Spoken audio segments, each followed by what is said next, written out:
The meeting is live. Ready? Okay. You say we're ready? Okay. Good morning, ladies and gentlemen. This is the Finance and Audit meeting for the California High-Speed Rail Authority Board of Directors, March the 16th. Secretary, if you can call the roll, please. Thank you, Mr. Chair. Chair Richards, Here. Vice Chair Miller, Director Gilmetti, Director Camacho, Present. So we do not have a quorum today. I do don't, not have a quorum, sir. right. Okay, and Director Gilmetti is on the way. He may get here before the end. The only action item we have today, ladies and gentlemen, is just the minutes, as is generally normal. So with that, we will go ahead and start the meeting without the quorum. And so, as I mentioned earlier, we'll not be dealing with the minutes. We will move into item number 3. I'm going to skip on 2 also. So item number 3 is the executive summary, and we'll start with our Chief Financial Officer, Brian Ennis. Good morning, Brian. Yeah, good morning, Mr. Chair and Director Camacho. Going to start with our PowerPoint summary of financial reports. Starting out with the accounts payable and disputes report. We hit a bit of a milestone here in the month of January. We've hit now 6 years without a late payment. So that's something that was started under my predecessor, but I do want to compliment our accounting group as well as all the other contract managers that we work with to have achieved that record of 6 years, 72 months without a late payment. Also wanted to note on the accounting side that we were notified last week by the California State Auditor that they completed their audit of our FY 2020-21 financial statements, and we had a clean audit. There were no misstatements. So I want to give a big thanks to our accounting chief, Lisa Ortega, and her team for another good accounting fiscal year close. As far as the dispute number, that was down a bit month over month. As we've stated before, most of those are related to CP2 and the design build contract. Moving down to the bottom of the page, we report our overall cash balance at the end of January was 1.7 billion. That was primarily cap and trade cash balances of 1.6 billion, followed by about 90 million of Prop 1A balances and about 11 million from our rail property fund, which is revenue we receive from properties we own. A couple updates on the cap and trade side. Those balances do not yet include the November cap and trade auction, which we estimate will bring in about $239 million to the authority. And the February auction, which we now estimate will bring in about 221 million. We've had some uncertainty about the amount we'd receive because Department of Finance will at some point take an offset that has to do with forest health and fire prevention. But it hasn't been predictable when they would take that offset to our revenues. We're told now to assume they might take that in across 2 auctions. We might see an offset of 25 million relative to the February proceeds and another 25 million relative to the May proceeds. So this February estimate of 221 million is with the assumption that the Department of Finance would take 25 million reduction from our 25% share due to that statutory offset. On the Proposition 1A bond side, we're happy to report that we have accessed successfully our new bond authority that the legislature approved in June. We have acquired about 400 million in commercial paper. That brings those bonds proceeds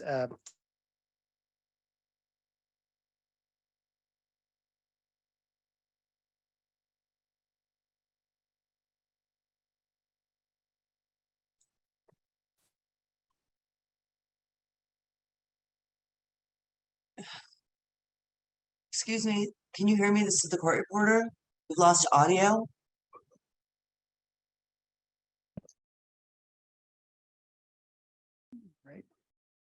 It sounds like his mic is turned off. It is turned off. Hello? Mr. Annis, yes. Yes. You were talking about the two auctions, 25 million, a little shortly thereafter you cut out. All right. Can you hear me now? I can hear you. Yes, thank you. Okay. So let me repeat the last minute. So the two auctions of cap and trade, I indicated we expect from our November auction to receive 239 million and from the February auction to receive 221 million. From Proposition 1A bond proceeds, we've received 400 million from commercial paper sales, and we expect to have a net additional amount of 1.1 billion from the bond sale that the treasurer will perform this month. So next month, I should be able to update the committee on the outcome of the bond sale, and we'll probably by then have the November cap and trade proceeds allocated to us. Next slide, please. So this slide indicates our administrative budget report. Looking at the first line here, budget fiscal year, going from December to January, we note a increase in our budget. This is due to Department of Finance adjustments for statewide matters, primarily compensation adjustments that are, again, statewide, not just specific to the authority. In the month of January, we expended about $6 million on administrative expenses. That's up about 1.1 million year over year, primarily due to the fact the authority has filled 45 vacant positions in that time period. And we are now at about the statewide average for vacancy rate. So we've kind of made major progress over the last year to fill newly authorized positions. I believe we can go on to the next slide. Capital outlay budget. We report expenditures in January of 81 million. That in the middle of the slide, it breaks that down by construction package and specifically design build contracts. CP1 was 14.3 million, CP23 31.9 million, and CP4 4.3 million. The bottom table provides some expenditure information on cost outside of the design build contract, such as expenditures of 7.7 million on our bookend projects, project development 4.5 million, et cetera. Brian, Yes. yeah, could you, on that, in the middle of the page, you have percentage of fiscal year complete 58.3%. Could you explain that? Sure. This is just this data is through January, so that's 7 of 12 months of the fiscal year complete. So 7 of 12 is 58.3%. So that provides a basis of comparison to how we're tracking relative to our budget. So we reflect that through January, we've expended 613.7 million, or 26.6% of the fiscal year budget. And that's with that 58% of the fiscal year time completed. So that's provided to allow the board to look at the pace of expenditure relative to where we are in the fiscal year. How does that 58% relate to percentage of completion? It does not. It is purely a comparison of how much of the fiscal year in terms of time is complete. So it allows you to say with 58% of the time in the fiscal year complete, we've spent 26.6% of the fiscal year budget. Yeah. So there's no intent on this chart to classify what we spent with what the percentage of completion is, because we're only analyzing the current year's budget. The spend of the current year budget only, which is obviously not the total amount that we spent for the project to date. That's Okay. correct. We All right, did, the last bullet in the middle of the page does indicate our expenditures per design build contract as a percent of the current contract amount. And of course, the CVSR that Daniel Horgan will go through has additional information on project completion. Thank you. Sure. Next slide, please. This slide indicates our expenditures from 2006 through January on the program, $10.4 billion. The majority of that being construction expenditures, almost 77%. At the bottom, we show our federal grants received to date. No change is being reported here. In our full board meeting in the CEO report, there's an update on the applications that are still pending and also on future applications. So more to come on that. Next slide, please. This indicates our contract and expenditure summaries. Our number of contracts is about the same month over month. Looks like down one contract to 217 active contracts. As far as value of contracts, we're up about 100 million, primarily due to the change order, which I'll cover on a following page for Fresno downtown bridges.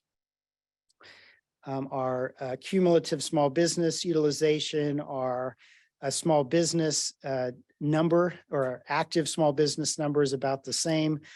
761 small businesses are actively working on the project, and our cumulative utilization rate for small businesses is about 23.3%. Next slide, please. So this is our contingency summary. You'll note on the top half of the top slide, we have about 271 million remaining on our construction package contingency. Of course, at the full board, we have a request today to augment our contingency budget for the construction package work. So these numbers do not include that request. At the bottom, we highlight our one change order executed in January that exceeds 25 million. And that was for the downtown Fresno bridges, which are the, I believe, 3 road crossings that will go under or over the both the high-speed rail and the existing freight track there around the Fresno station. Next slide, please. So our flash report looks at preliminary numbers for the reporting month of February, which we'll cover in more detail at next month's F&A meeting. The preliminary numbers do reflect higher construction expenditures for the month of February, going up to about $103 million. Couple of the areas of growth, CP23 is up about 10 million month over month. Construction package 1 is up about 5 million month over month. The bottom 2 slides indicate the vacancy rate fell another 4 positions in February. And finally, in terms of grants, there's nothing new to report there other than the month-to-month change on the bottom right reflects our submittal of 1 additional grant application, 25 million for the Fresno Historic Depot, seismic retrofit, and also some early site work such as parking, charging facilities, trees, etc. So that concludes my report. Thank you, Brian. Ernie, any questions for Mr. Annis? No, thank you. Okay, thank you. Mr. Secretary, I want to go to the public comment section now. I had had a request to hold that in for until after the executive summary from the CFO. So if you would let the public know how they can address us. Thank you, Mr. Chairman.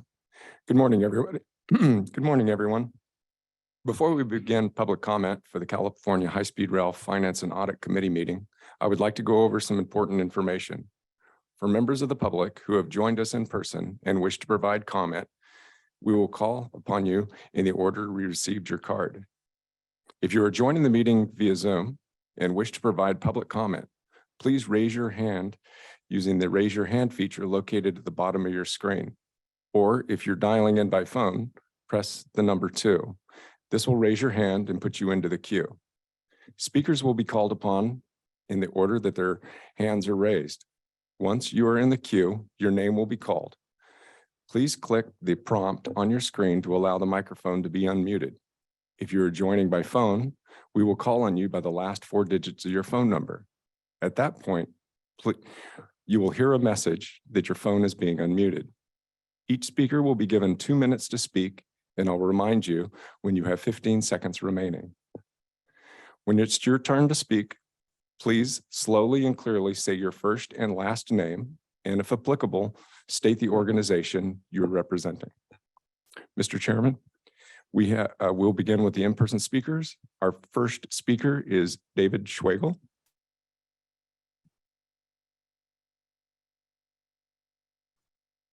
Good morning, Mr. Schwagel. Good morning. Can you hear me? All right. Clear. This is David Schwagel, North America for True High Speed Rail is a nonprofit that we are looking at getting up and running with my colleague Van Brocken down in San Diego. And this is a friendly reminder that these high-speed rail projects are about parties. They're about celebrations, like the celebration that I drove 929 miles up from Fresno to Redmond, Washington for Microsoft headquarters. Now, I know that people are worried about, hey, is it fully funded? We'll worry about the funding later. At this point, we just want to celebrate. These are about parties. And speaking of parties, the United States High-Speed Rail Association is hosting a great party coming up in May 16th and 17th in Washington, D.C. And this is an extraordinary opportunity to gauge the prospects for getting a significant funding, such as to the tune of like $50 billion from the federal government. And the federal government actually spends over $50 billion just in defense only. This represents 11 days of defense spending. So, and this is an extraordinary opportunity as well to see the Congress in action, as well as looking at some of the successful speakers. We have Pete Buttigieg among one of the presenters. I also see that we have our CEO among the presenters, along with Congressman Seth Moulton. And we need to really emphasize the value that California brings to the table.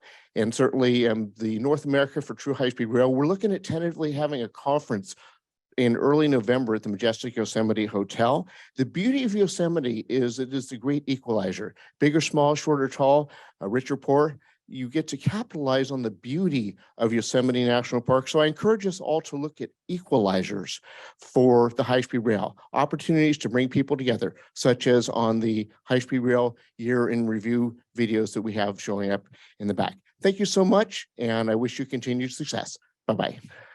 Thank you. Thank you, Mr. Schwagel.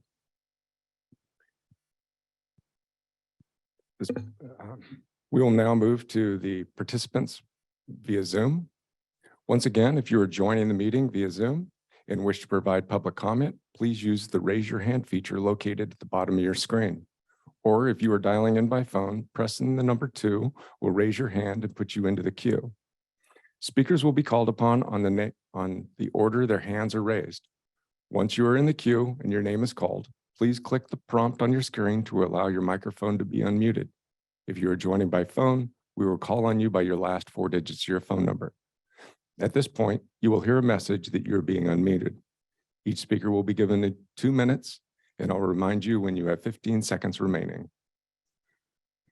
When it is your turn to speak, please speak slowly and clearly and say your first and last name, and if applicable, state the organization you represent.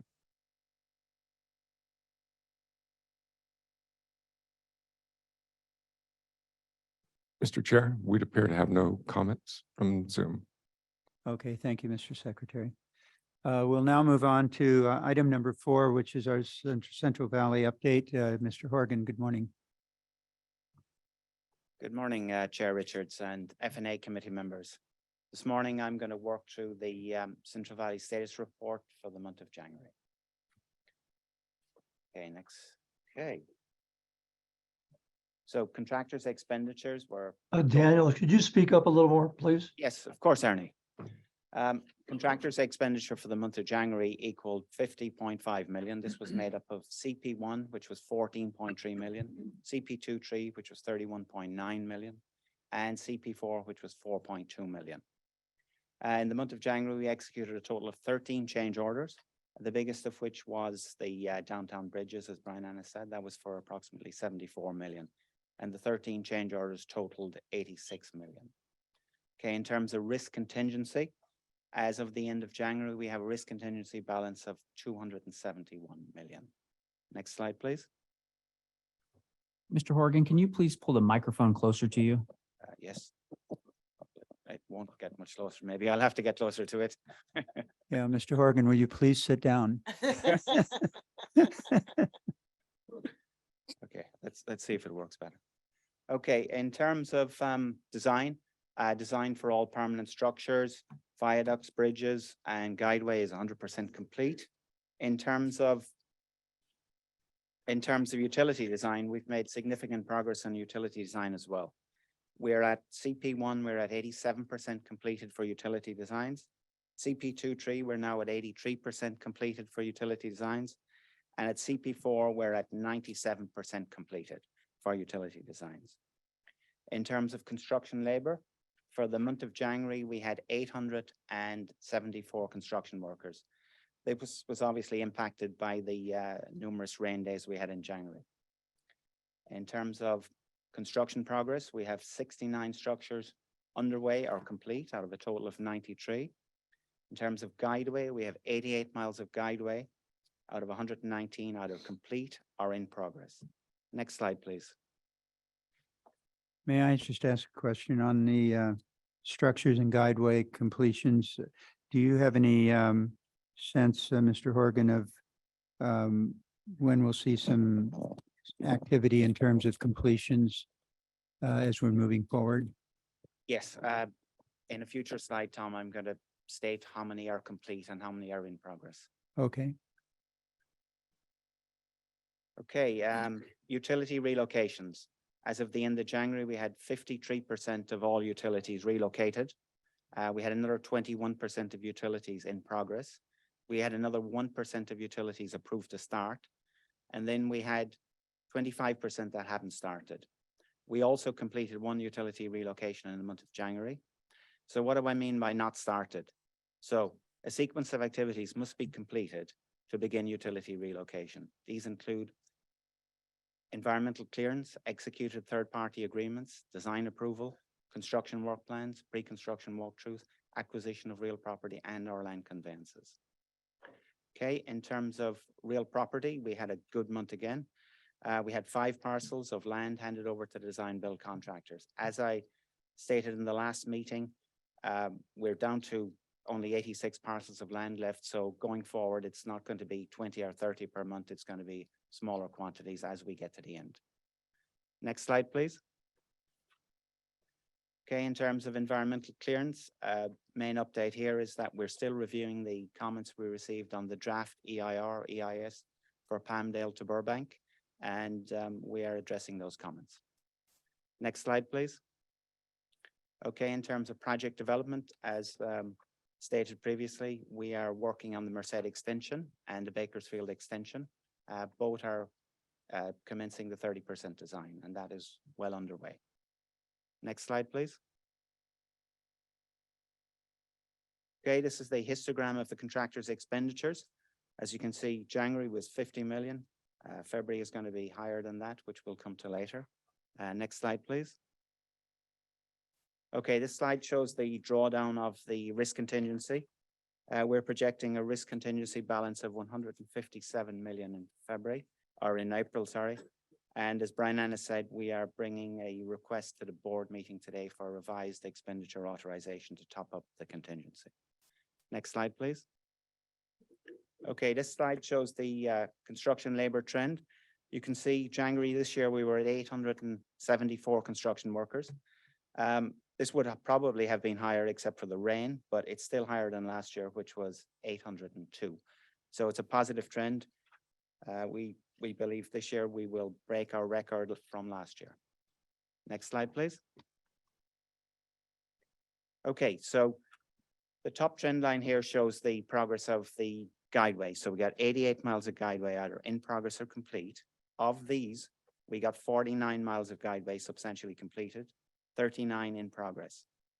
In terms of structures, we got 69 structures either complete or in progress. Of these, we've got 36 that are completed, and we got 33 in progress. And I'm also happy to say that on CP4, of the 11 structures we are working on, they are all substantially complete. There are 2 where we need to put parapet walls on, but everything else is complete. So that is very positive news. Next slide, please. Okay, this slide shows the utility relocations. As I said, we had 1 utility relocation in the month of January. However, 32 utilities did move from not started into started. So that was also positive. Next slide, please. Okay, this slide shows the right-of-way progress. As of the end of January, we had 2,213 parcels delivered to the design build contractors. There were 5 parcels delivered in January. We have 86 more to go. So we are making very good progress here. Next slide, please. Okay, this slide shows the delivery of the railroad parcels to the design build contractors. In the month of January, there were an additional 6 parcels of railroad delivered to the design build contractors. We're ahead of schedule here. This is all positive. Next slide, please.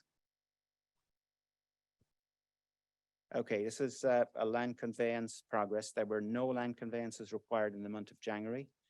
We've made significant progress in the last year in land conveyances. There are now 227 land conveyance packages left. Of these, 160 are at 85% complete, just waiting for land acquisition to be complete to finalize these land conveyances. Next slide, please. Okay, so this is the updated earned value curve for CP4. As reported in the last F&A committee meeting and at the board meeting, we've rebaselined the CP4 with a completion date of summer this year. There were 2 risks which Brian Kelly articulated in the board meeting. These were 2 significant agreements that we needed to achieve with utility companies, in fact, irrigation districts in the CP4 area. Both of those agreements have been secured and signed. And I think there's a shout out here required for Dennis Kim and for Alicia Fowler's team. They did a fantastic job in securing these agreements, which were not easy to get. So with the rebaselining, it means that our scheduled performance indicator is 1. And assuming that the weather will cooperate with us, there is no reason why we won't finish this summer. Okay. Next slide, please. Okay, this is the preliminary numbers for the month of January. Big uptick in construction workers in the month of February. We are now at 1,181. This would even have been higher except for several rain days. Can you read the page number that you're looking at there? Sorry, this is the flash report. So this is 16. Flash, okay, thank you. Got it, thank you. Great. Okay, and in terms of right-of-way delivered, there was 1 parcel of land delivered to the design builders in the month of February. In terms of change orders, the month of February, we executed 14 change orders, totaling almost 30 million. It was a very positive month in terms of utility relocations. We relocated 31 utilities in the month of February. And that concludes the Central Valley status report. Thank you. Thank you, Mr. Horgan. Any questions from you, Director Camacho? None, thank you. Okay. Thank you very much. Thank you.